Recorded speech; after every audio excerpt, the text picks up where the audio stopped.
et bonjour, on a vu le bateau de Bakou, il y a Kolanda Bisso, on a mon colombo na Ezui. Ezali bongo branche, mon côté de la chaîne Libération, Océan du Congo, et pas auto à Kabongo, Bakongo Mani, et pas auto Sasaka, Topanzaka, et pas auto Belaka, Moto et Papa les Moloto, et Kita, Eziki Sambe, Salanyo, sur Balokaye Kolo Congo, et pas auto Analysaka ensemble, et pas auto Salaka éveil patriotique, et pas auto sensibilisaka, to conscientisaka, to mobilisaka, et pas auto lomolaka, peuple congolais na bolema, et pas auto tchaka litono nanzete poete, to benga yango malamu. Et pas auto salaka mosala ya Jean-Baptiste et pas auto kabongo basinzili komo betaka mbela koloba ete tango ezali mabe to telema poete to bundela ekolo wabiso et pas auto telema ferme fidèle lokola bakuke pour la kozela ka lisekwa ya République démocratique du Congo et pas auto mokundolaka maloba ya nkoko na biso le laboureur waloba la biso béché fouillé ne laisser ni place que la mer repasse Ezui la montée religieuse popo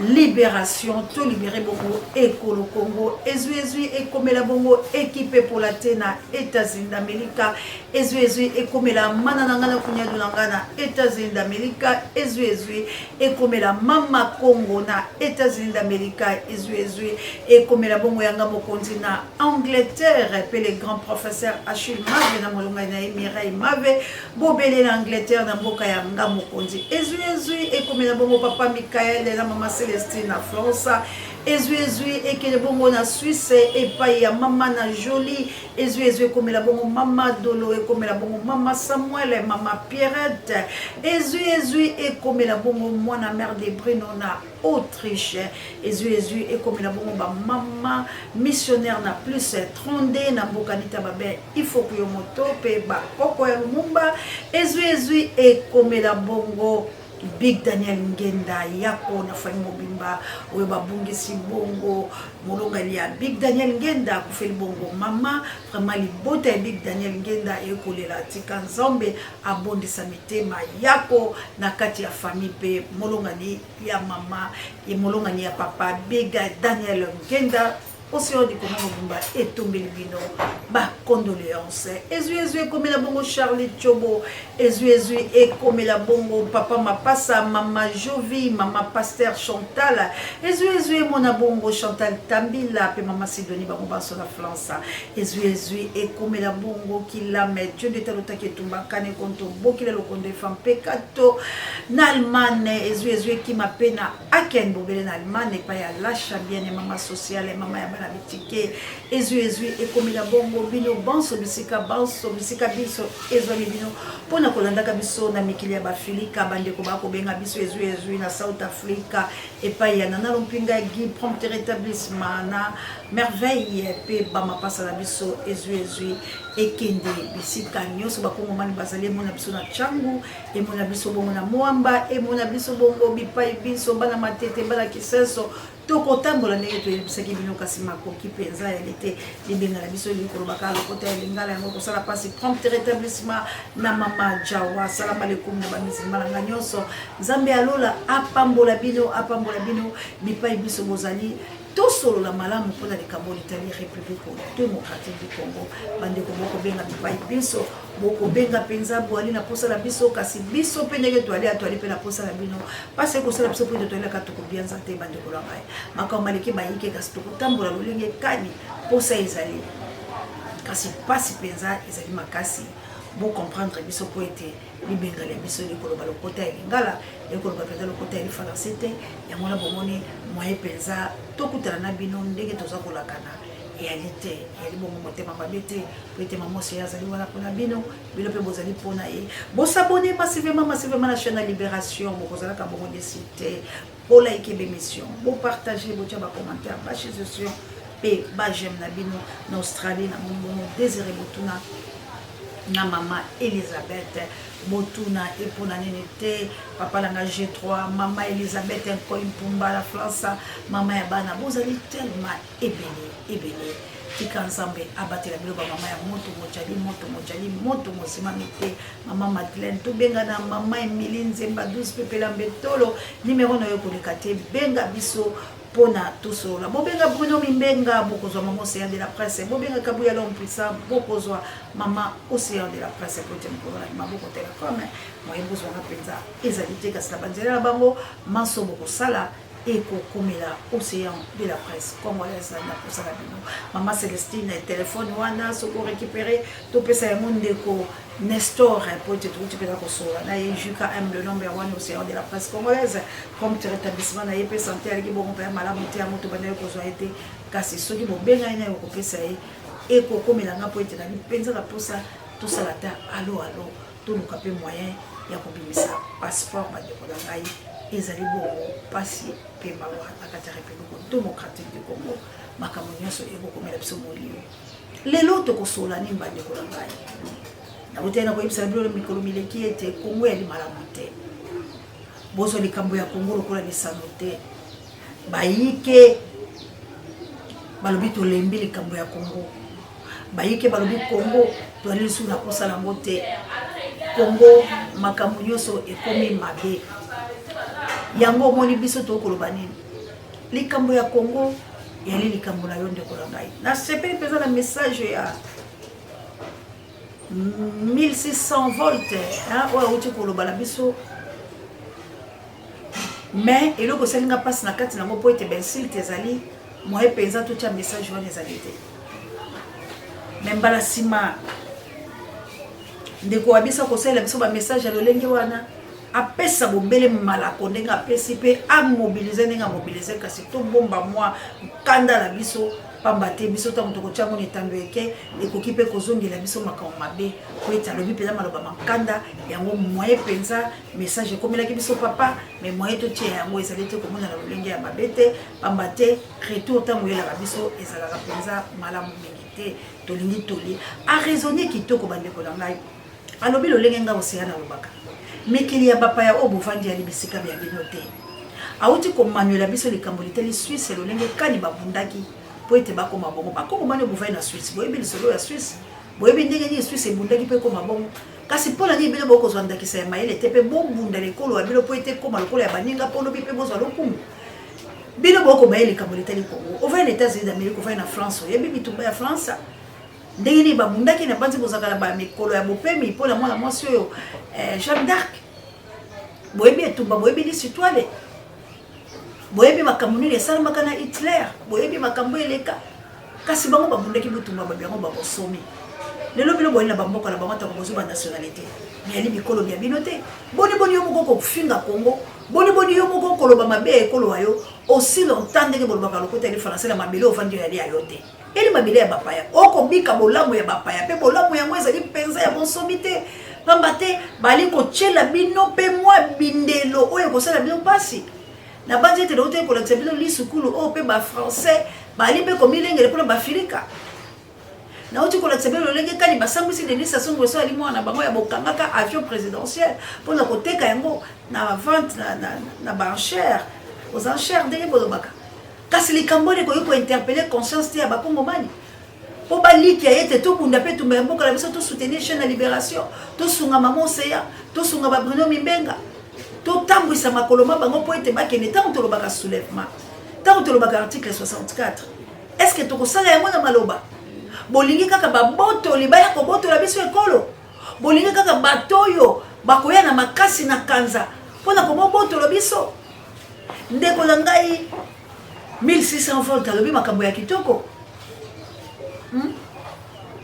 alobi bisika maloba ya kitoko ezaka bene alobi 1600 volts to ya kalolenge musosa bandi to tala yango alobi makambo ya kitoko atalisi makambo ya ba français alobi na likambo etali est ya république démocratique la biso yango pe toko kele pe la kotalisa bino yango lelo na likambo etali est ya république la biso François Mondele oya ya Macron aye pour la kolobakela pesa bino aide humanitaire mais bitumba oyo ezali kobundela kuna Macron ke alobi apesa bango mandoki boko tela bokeseni wana bino bakongo bana bovena na mboka Macron boko tela bokeseni wana est-ce que balingi bino est-ce que balingi bikolo be bino metango yo koloba olembi ngala fanda kala ngala poto na ebi ngongite de kolanga poto ya mboka la ote ko sala leni poto ya mboka la ote mboka la ya li Congo ozali na kolikia ete olinga te na petete na makasi ya kobundela ekolo ayo pamba te wali moto mopaya ata ko bapesa yo ya bango buku na bango ya yo evandisi yo kuna mozali moto mopaya tobundela Congo tolongwala bamayele oyo ezala malonga te ya kosalaka biso po tovali na mikili ya bapaya na Afrika ya ngele to pe ya bayindo misusu yali mikolo bya bino te bobundela Congo bakoyiba biso minere bakobengana bato bisika oyo bofuluki yali me bamindele bakoyende bapesaka bino aide humanitaire bapesa bino biloko lesika yali mpe kofinga mpe ekolo yango moni na mokolo mwa lelo toko analyser likambo oyo ya video oyo bokotala nasengi la régie batia yango miniti nango 10 na moko po ete bolanda maloba moko na moko na moko po ete tososola nini ekoyela Congo ntango ngai na yo tolali kabuya tiela biso video.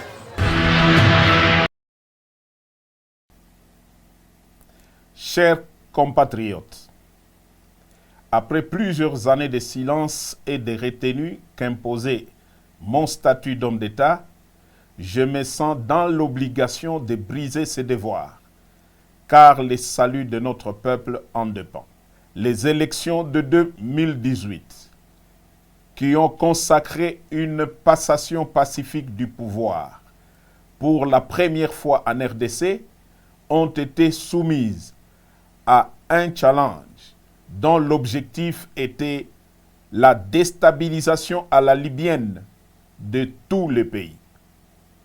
Devant ces plans machiavéliques, forgés dans le sombre salon de les ennemis de la RDC, une paix des braves s'érigeait devant nous comme la seule solution salutaire pour épargner le pays de l'hécatombe planifiée. Cette paix des braves s'est matérialisée par un accord dont la majorité des acteurs sont encore vivants, à l'exception des généraux disparus Delphin Kaimbi et Tim Mukonto. Paix à leur âme. L'opinion tant nationale qu'internationale retiendra que l'enjeu exclusif qui avait motivé la signature de cet accord, c'est l'alternance pacifique entre un président entrant et un président sortant sans effusion de sang, comme cela a toujours été le cas depuis l'indépendance. Force est de constater que cet acquis indéniable est malheureusement mis en mal gravement par Félix Antoine Tshisekedi, qui en était le plus grand bénéficiaire. En effet, dès la prise du pouvoir, le nouveau président a commencé à déboulonner, selon ses propres termes, les systèmes qu'il a mis au pouvoir en dépit des prescrits de la Constitution. Son pouvoir a été caractérisé par des antivaleurs et des mots qui, aujourd'hui, mettent en péril l'unité du pays. Je cite: la corruption institutionnalisée, les tribalismes à outrance, la prédation des richesses du pays en détruisant le cycle de la croissance économique dont tous les agrégats macroéconomiques étaient favorablement ouverts au début de son mandat. L'instrumentalisation et la tribalisation de la justice, les assassinats politiques, ainsi que le crime d'État dans le Katanga et dans l'Est de la République. La paralysation et la caporalisation du Parlement, symbole de la démocratie. L'affaiblissement de l'armée et du système de défense par les tribalismes et les traitements à la tête du client. La gouvernance par défi, en muselant la presse et en violation de tout le droit de l'homme auquel le pays avait souscrit par une ratification solennelle des traités internationaux en la matière. Pour preuve, l'arrogance et menaces publiques dans les discours au Kasaï et à l'étranger à l'encontre des opposants politiques la mort de l'opposant Chérubin Okende est tout sauf un hasard. Le non-respect des accords nationaux, régionaux, et j'en passe. Au dernier sommet de l'ONU, Fachi a raté l'occasion de se taire à 3 mois de la fin de son mandat. Dès lors, les devoirs et le patriotisme m'interpellent et m'appellent. Devrions-nous nous taire et regarder périr un peuple dont tous les espoirs étaient permis lors de la première alternance pacifique du pouvoir? Tshisekedi a perdu toute légitimité en reniant l'accord qui lui a permis d'accéder au pouvoir. Il est aujourd'hui comme un inconscient qui joue avec le feu dans une poudrière. Nous taire ou nous résigner serait trahir ce peuple qui a droit à espérer mieux. L'armée et la police, ainsi que toutes les forces de défense du pays, ne sont plus liées au devoir d'obéir dès lors que le commandant suprême est devenu lui-même un danger par son immaturité, son incompétence notoire, son népotisme et son comportement tribaliste qui menace l'unité nationale. Les élections prochaines seront le feu qui va embraser la poudrière. Car, loin d'être transparentes et inclusives, elles ont été organisées pour une tricherie à grande échelle et malheureusement cousues de fil blanc. J'en veux pour preuve.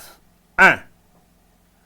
La répartition des sièges ne représente pas la vérité démographique de province et les faits en faveur de milieux sociaux favorables à Fachi. 2. La CENI est fortement tribalisée, ainsi que toutes les chaînes de commandement pour l'organisation des élections, à savoir A. La chaîne de commandement des opérations électorales. B. La chaîne de financement des opérations électorales. Et C. La chaîne de sécurisation des opérations électorales. Sur plus de 450 tribus en RDC, le contrôle de toutes ces chaînes de commandement est assuré par une seule tribu, celle des Fachi. 3. Le fichier électoral est biaisé. Certains kits électoraux sont et continuent à être dans les mains de pro-Fachi, qui attendent de bourrer les urnes au moment venu. À cela s'ajoute l'enrôlement massif des mineurs dans les grands Kasaï pour bourrer les urnes en faveur de Fachi. La CENI devient donc un piège, un vaste complot contre la démocratie. Je répète, la CENI devient un piège et un vaste complot contre la démocratie. Il est donc impensable que des politiciens veuillent participer à de telles élections pour légitimer un pouvoir qui conduit le pays tout droit vers son implosion. Si, en connaissance de cause, ils y participent quand même, ça sera soit qu'ils sont complices de Fachi, soit parce qu'ils poursuivent des intérêts égoïstes, personnels et inavoués au détriment de l'intérêt général du peuple. Je ne reconnaîtrai donc point, par devoir sacré et sur le serment du soldat, les pouvoirs qui viendraient de ces piètres élections si jamais elles ont lieu dans les conditions si haut décriées. Fachi, après avoir craché sur tous ceux qui ont milité pour son pouvoir, n'a ni droit de se représenter, encore moins de conduire l'indispensable transition pour créer un bon climat propice aux élections dignes de confiance et source de légitimité politique. J'en appelle donc à la conscience de tous les fils et fille de la République, a barré la route à cet aventurier qui est comme un pachyderme dans une poterie. Bande ko na bandi bolandi vidéo wala bokebi. Moto alobi yango boyebi. Bolandi yango mot par mot, pièce par pièce. Ali komela soy na ye na kimia pe koloba na kimia. Azali kotalisa Congo lolenge ni yali na pasi. Lolenge ni Congo ezali na kati ya pasi. Maloba oyo ezali menace. Oyo ezali kotalisa ete ata komapona meyali na pese. Kasi bayi politique ya République démocratique de Congo makambo bayebi yango te. Kulu so bango bazokele kosala bayebi yango te.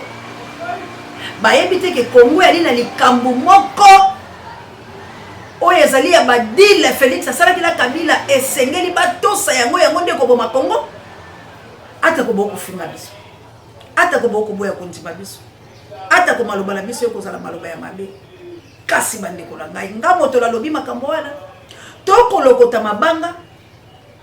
Ata ko bibili lobi la biso ete. Bolo kota mabanga na nzelo bantomba balekaki. Mabanga wana nde kosunga bino tango letumba. Biso pe toko lokota mabanga toko pesa bino. Po ete pole mokolo ba makaka wa. Toko telisa bino mabanga ya lolengo ba ko lancer. Lobi to lobo kuna makambo yali.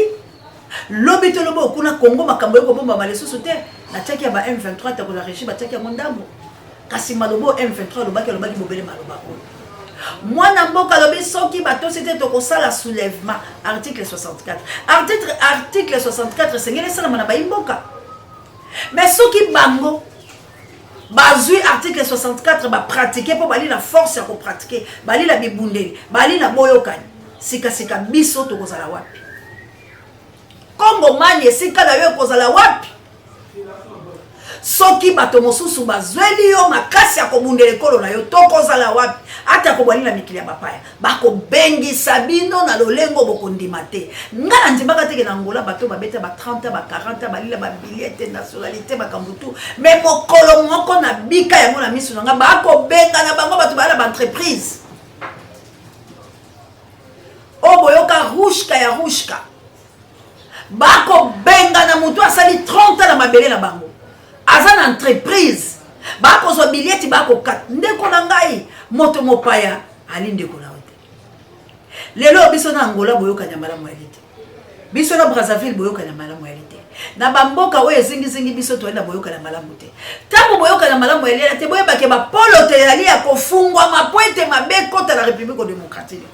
Pe baloki basi bazenga biso.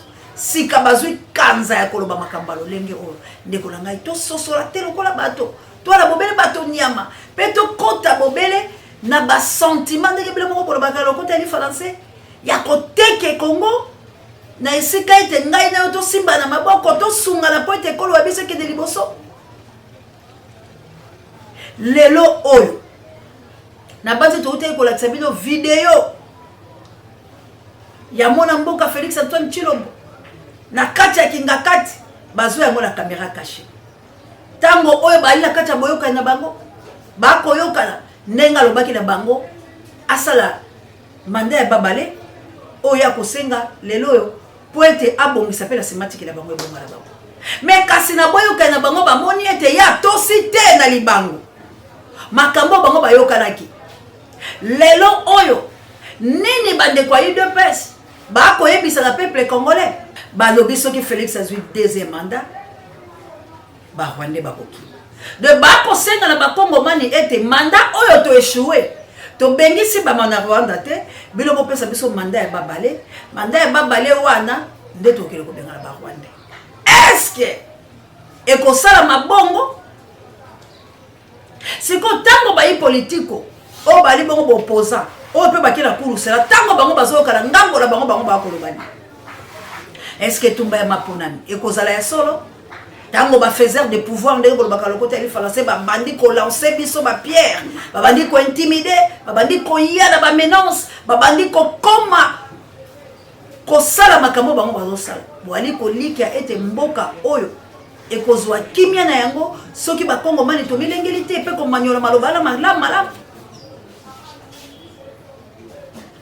océan pour pesa bobele pole pour être biso baso tous à la malade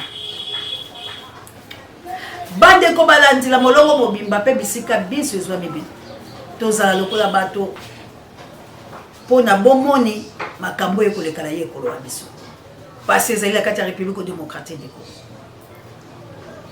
bandeko balingi bosolo te kasi tozala ndeko oyo tozokela nzela TikTok toyoki makambo nini akoloba kambo ya tiela biso nano ye nini penza akoloba.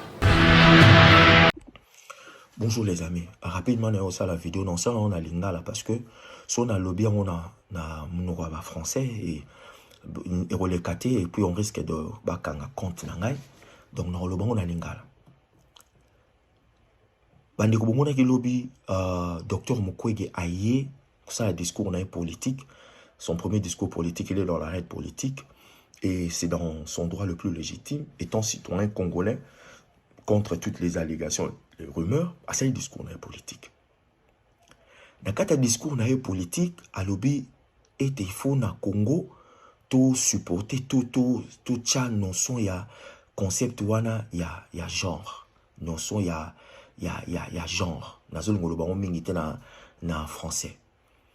Pour na bato ba yebité concept wana to notion wana ya genre ezali bato oyo ba supportaka ba lele basi bakenda na basi o ba supportaka ba vewe mibali bakenda na ba vewe oyo ba supportaka ke mwasi azalaki mwasi aba changer ye ba longoli biloko na mwasi ba tia mibali na kat na ya komi mobali ba komi ko benga ye il au lieu de elle to azalaki mobali ba longoli yo biloko na ya ki mobali ba tia biloko na ba tia makambo basi na nzoto ba komi ko benga yo elle to batu oyo bazalaka ke balingi te ke batu ba identifiaka bango soit azali il soit azali elle bakomo obenga batu lokola ba objet bolandi la bokemi akolo balatina docteur Denis Mukwege ali moko ya candidat président de la République ope batu bayiki balingi na misana ya mala mwasalaki kasi ye wala mama to papa yo moto yebi lokota ali français ye pa ali bongo na mikili ya bilo bapa ya bilo so boyebi français akomanyola biso moko te ko sala bino bakongo mani pambate tango boko linga bosolo te boko linga ko déstabiliser bande kwa bino boko kota na kati ya complexe o bino moko bolobaka d'infériorité ou ya supériorité pambate sengeli to tombola mongongo pona ko pekisa makambo nyonso ya mabenga bato ba ko tindela ka biso bango pona nini te mokonzi auta na Congo pona nini te mokonzi sengeli kaka basala ye bataye sur mesure pona nini kaka mokonzi sengeli auta la biso la ba décideur pona nini te to sengeli ko bunde tumba ya solo pe ya mpiko po ete biso moko to zo makasa moko to ko moto bolekolo wa biso peto pekisa mabeza la lisusu te na ye kolo wa biso peto boya bato bapaya bande ko ngai mwana mboka Martin Fayulu Madidi akendaki pe na oya ye mboka totala lolenge nini elekaki.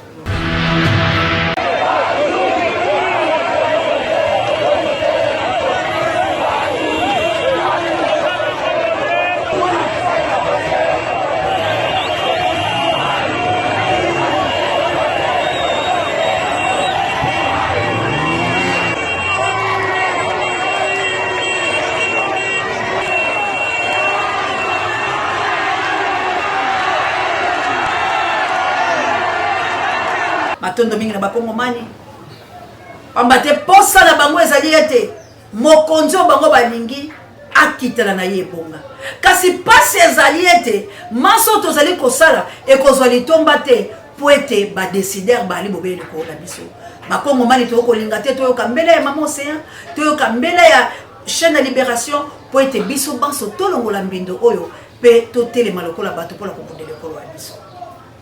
Donc il y a une réflexion de la mise à l'obaki les Cambodgiens les députés na yibi yango pe kaka langa ba TikTok to yokaye et bon to réfléchir to ba ndo kena biso la suka. Bonjour. Pour aider biso to comprendre na noa. Na mona nanga ba candidat à députation. Mais il y a tout yo ezo lekela un peu.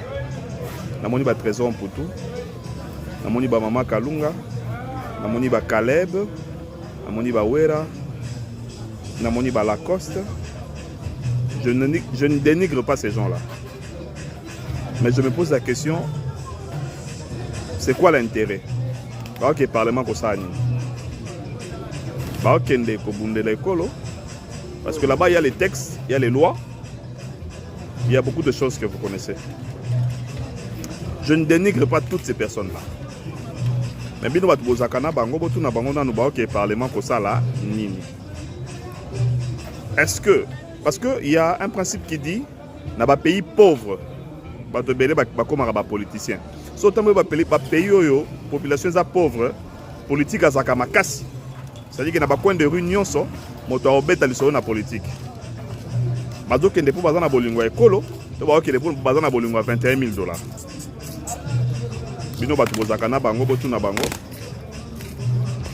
Moi, je n'ai pas postulé pour ceux qui posent la question, est-ce qu'on postulé ou pas? Je n'ai pas postulé, mais je ne suis pas contre ceux qui ont fait. Mais il faut pas payer ça maintenant nos buts. Pourquoi ils vont au Parlement? Namoni Nolitambu. Nolitambu, à sa émission à Paris, je crois. Il est souvent avec Maître Gims, Namoni Epé. Namoni Batouebele. Je n'ai cité que moi, Poignet, mon roi bateau. Est-ce que vous savez que les lots na Rwanda, Kagame a lotinda bateau, na États-Unis, a lotinda bateau, par Rwandais, na États-Unis, na France, na Belgique, bazo bois kangunda na nationalité congolaise. Bande ko ngai na banze bolandi to réfléchir na ensemble. Ko finga ezali arme ya ba faible.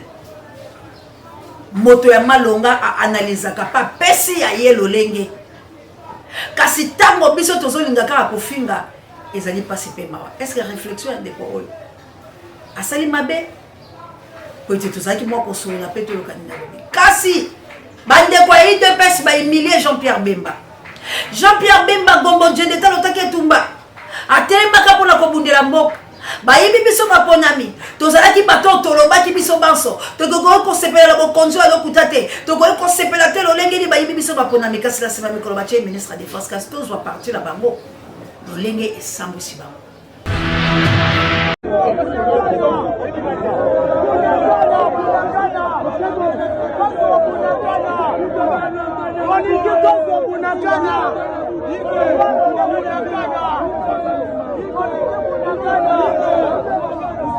Na bandi na ande la commune ngana suka pamba te minute na Alexis Momoke.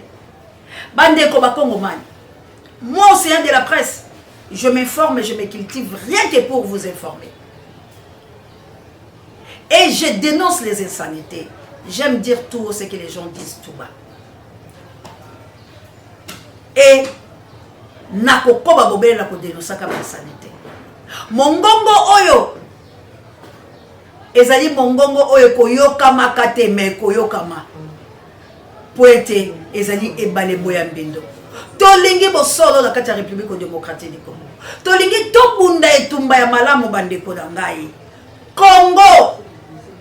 Congo biso banso ekomami te na mibuku na mibeko ya bato basali mibeko tope bazuzi tope bavoka. Kasi Rochero akanisaka malamu ya koloba ete soki oboyi politiko ekosokipe na yo bilenge ya kelasi boleka la botika kotina biso makele ya limakambo ekosungi ko Kongo na tango oyo moto inso bisika azali akombo beli to ina politiko kasi to ko beta mbele bayi politiko ya solo ndeko moka tuli biso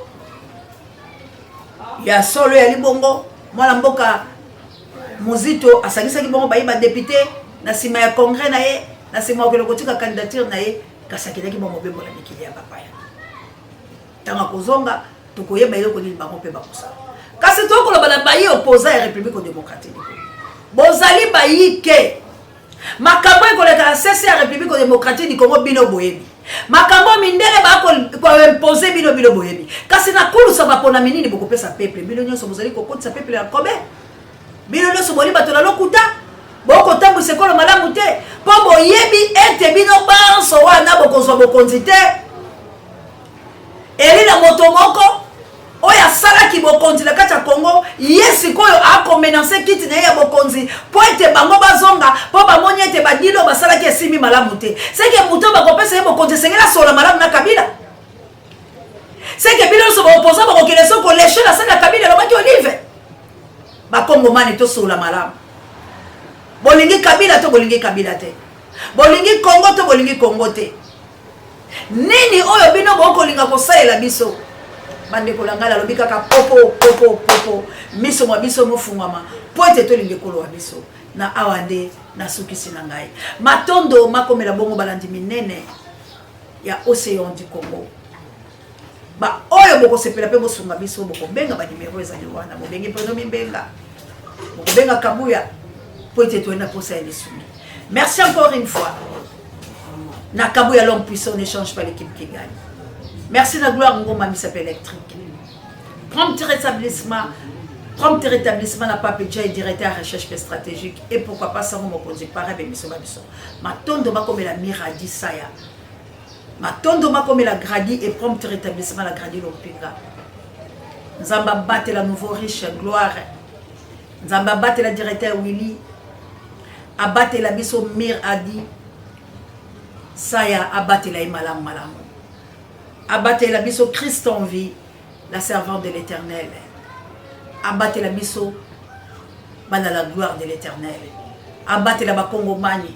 Apesa biso bolingo. Mi beko pe misala. Totele mapoite to bundele kolo abiso. O banguna basi ba milengeli pour la koboto la biso ekolo.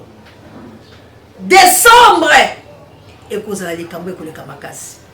Kasi nzambe akotika tala mitema ya bakongomani bokulaka ikala nzako bafola ngetu ya bokulaka boka totele mabiso banso bakongomani papa langa Alfred na mama Clarisse na mboka lipasa langa ino ya CNT Live PAP champion bo s'abonner massivement bo partager mes missions bo soutenir biso toza la posa ya lisungi toza la posa ya misolo bo zali bongo bayike bo telema to bunde tumba ya République démocratique du Congo partager liker koinate kofingate pesa yo makanisi po ete to avancer po to zala posa ya kimia na tout étendue ya République démocratique du Congo kabuya l'homme puissant bolimbisi tshela ngai po mwana mobalo a rappeler ngai Achille Tela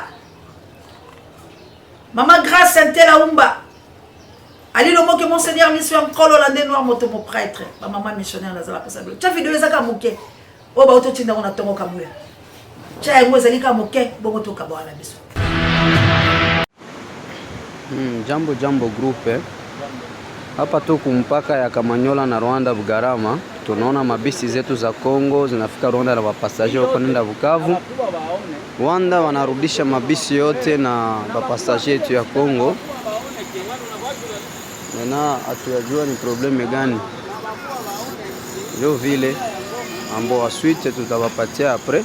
Na bati bomoni est la République démocratique du Congo lolenge ni menace à Rwanda yeko sala.